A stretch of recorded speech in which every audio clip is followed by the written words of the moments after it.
What can you tell us a little bit about what happened here, Chief? Okay, so we're, first of all, in the 10,900 block of Nottingham, and right before 3 o'clock, approximately at 2:58 p.m., a shooting occurred. So our officers were on routine patrol, and they observed a woman with a handgun firing shots at a truck and a man.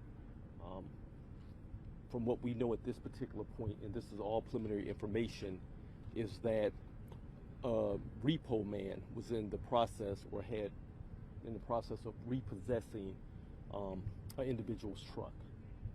The repossession took place on the next block or street over, and he drove on this street, Nottingham Street, to secure the vehicle.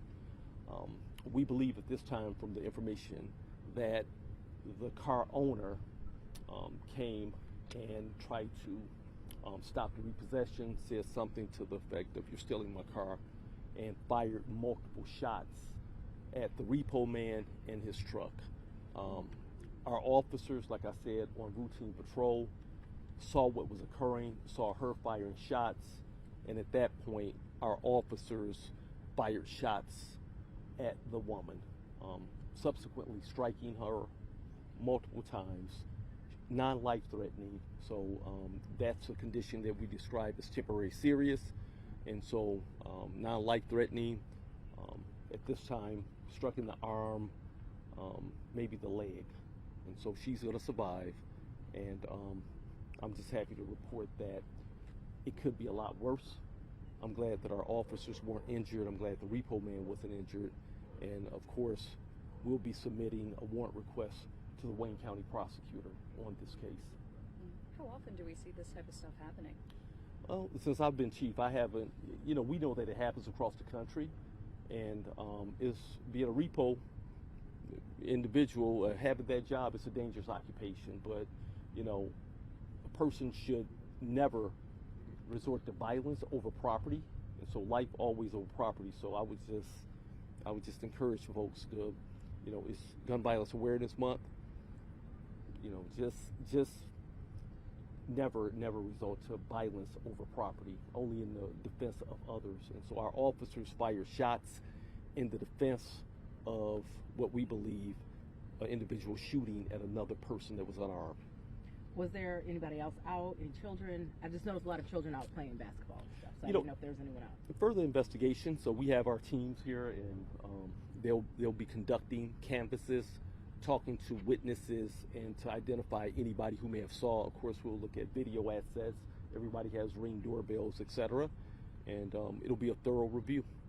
I know it's really early right now, but do we know if she really thought the car was being stolen?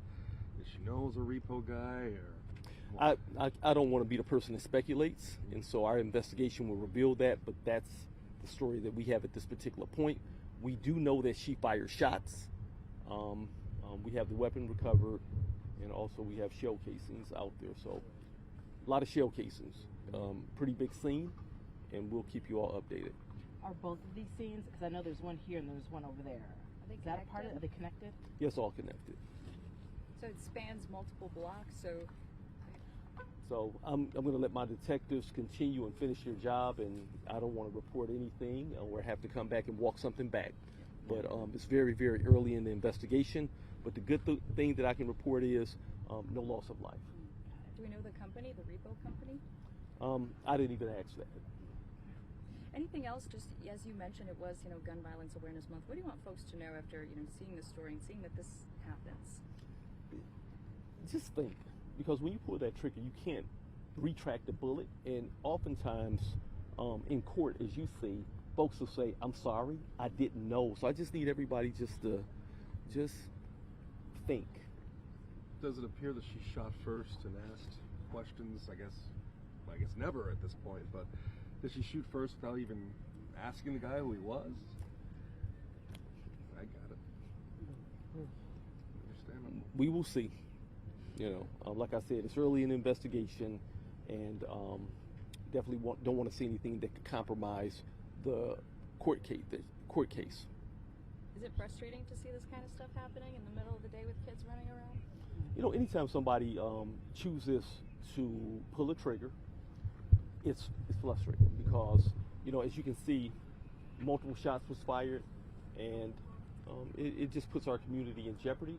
And we did also, I will say this, our technology, our shot spotter, we got shot spotter alerts over here as well. So our officers were doing what they're supposed to do, being on proactive patrol, and I just let you know that our technology shot spotter did pick up the sound of gunfire. Thank you. Anything else? Well, thank you. Nope. Yeah, Thank you, that's it. Chief. Thank you all. Thank you all. Thank you.